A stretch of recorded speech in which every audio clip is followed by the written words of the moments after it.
Good morning, everybody. It is Thursday, March 16, 2023.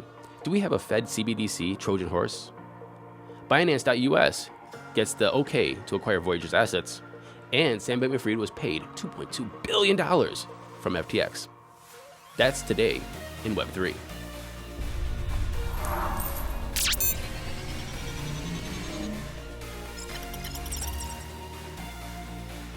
Welcome back, everybody. I hope everybody had a great Wednesday. Again, please subscribe, like, share this, leave comments below. I'm trying to build something new, daily news in Web3. So if you like the content, please let me know. If you don't like the content, also, please let me know, because the only way to get better is by feedback and communication. Let's get into those headlines today. We found out that FTX paid Sam Bankman Fried around $2.2 billion, says the new management and the CEO, John J. Ray III. Also, we also found out that a total of $3.2 billion in payments to executive staff were paid out from FTX, including around $587 million paid to Director of Engineering Nishad Singh.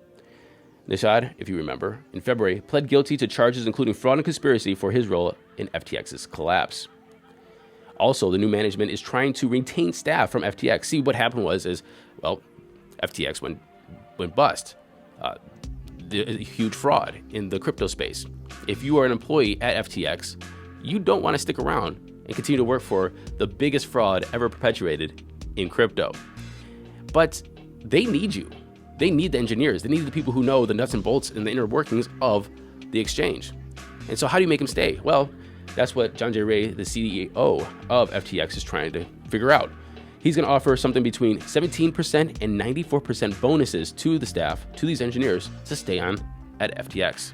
Earlier this week, former Congressman Barney Frank said that I think part of what happened was that regulators wanted to send a very strong anti-crypto message. And he said that with the closing of Signature Bank. And when he said that on CNBC, the New York regulators had some worries about that. They said that this was system risk, that they shut this down to prevent Signature Bank from going under. However, that surprised the management at the firm because they said that everything was okay. Hence, why we think that this was a conspiracy to shut down the bank as an anti-crypto message.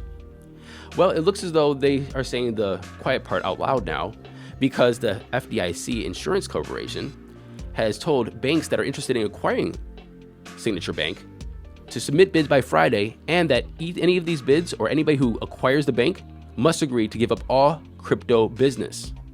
So it looks as though, even though the regulators say that it had nothing to do with crypto, it looks as though it has everything to do with crypto. This has been an ongoing story for some time. If you guys remember, Voyager was a lending service. You put your crypto in there or your stablecoin, and they paid you yield on what you had in Voyager. Well, they closed down last July, filed bankruptcy. And whoever had money in there, they've been holding, or they've been trying to get that money back ever since. And part of the things that have been delaying making customers whole is the SEC.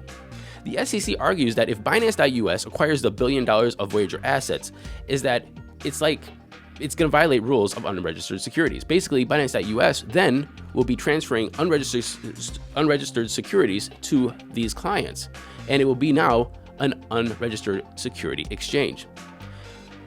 The judge had squinty eyes and skepticism about that reasoning and gave the SEC 24 hours to clarify.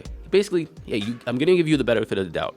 Your argument is weak. However, let me know a little more clearly what you mean by all this. The SEC failed. That's why Binance.us has the go-ahead from the judge to acquire Voyager's assets. The judge said this: government filings exaggerated and in some places mischaracterized what I've done and the authorities of which I relied, and in other instances rely on hyperbole or strongman arguments. The provisions in this deal do not prohibit any regulatory action, including actions to stop the cryptocurrency sales and distribution that the plan contemplates. The fact is, delays themselves are also a massive issue for the debtor's customers.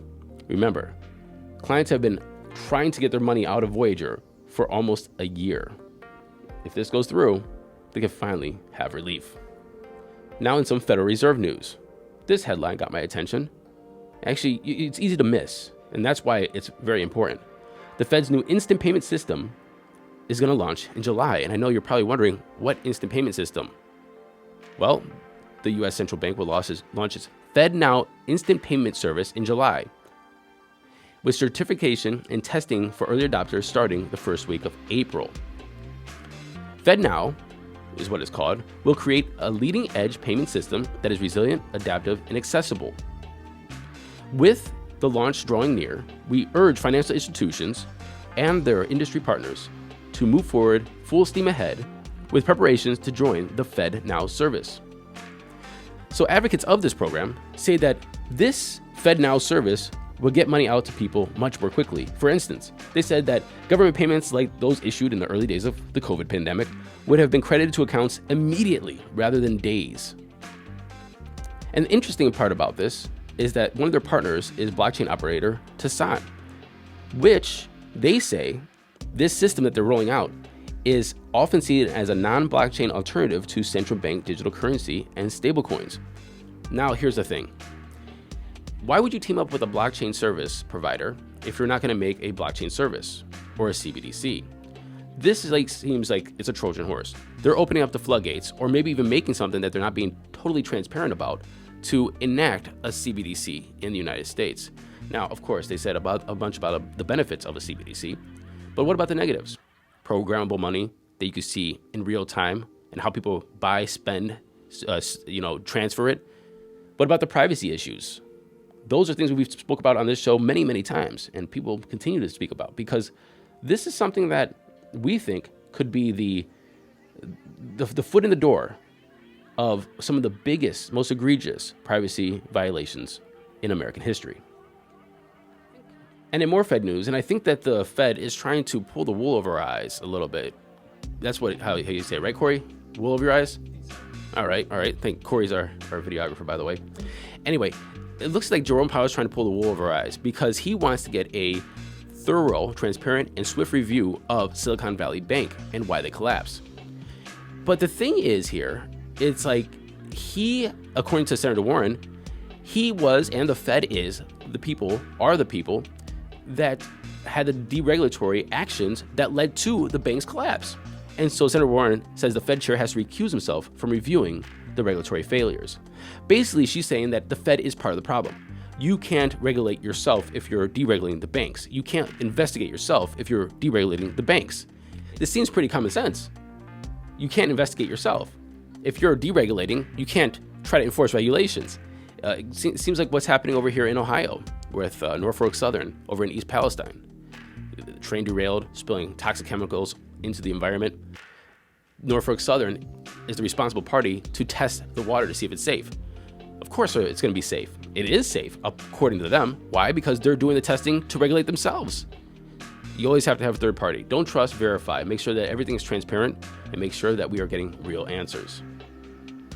Obviously, the biggest news of the day is Credit Suisse. The Saudi National Bank said that they're not going to put any more money into Credit Suisse. They're already a large shareholder. They're around 9.9%. But their reasoning is if they put any more money into Credit Suisse, that makes them over a 10% shareholder, which then the governments and regulators are going to have more scrutiny on the Saudi National Bank. They don't want it. Well, on this news, Credit Suisse's stock dropped 20%, closing down around 14% at the end of trading. Pre-trading today, it was up 7%, but that's probably only because they asked the Swiss government to backstop anything that happened to them. If they fall, basically, they're too big to fail. The Swiss government came in and said, hey, we got you, and basically reassured everybody, the debtors, the bank, anybody that is involved, that there will be a backstop if things happen to fail. Well, I guess we just print more money, don't we? If you want an in-depth review and video about what's going on, fellow Ohioans, Altcoin Daily did that yesterday. Link is in the show notes. Check it out. And in some lighter news, Filecoin launches Ethereum-compatible smart contracts, and it's going to enable DeFi and DAOs and perpetual storage. Basically, Ethereum applications now can be brought over to Filecoin with no major code modifications. Well, now Filecoin is trying to collect and crowdsource and decentralize all storage systems. So if you have a data center or a laptop or a computer with some extra space, you can be part of the system of decentralized storage. And now you can 100% store your NFTs or whatever else you're going to be storing in this decentralized manner on DeFi, NFTs and so on and so forth using Filecoin. Also, maybe you want to check out if you have some extra space on your laptop or your computer, or just want to make a makeshift server at home. You'll get paid in FIL tokens, if you want to join that network.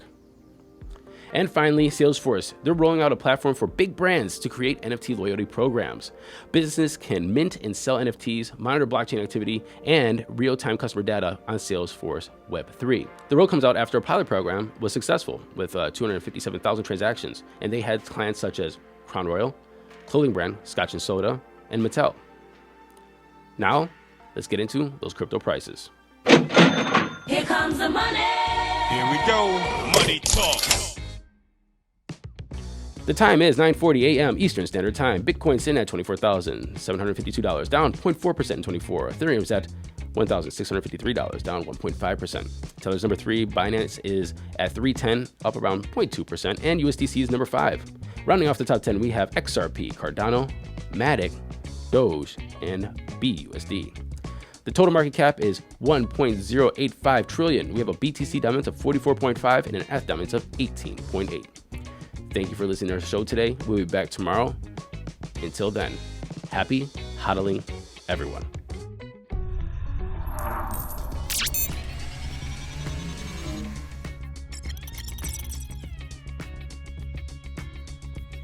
Hey everyone, the bull run is coming.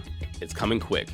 And you need to be up to date on everything that's happening in the Web3 space. So please follow us on Twitter and like, subscribe, share these videos so we can keep you up to date daily on Web3 news.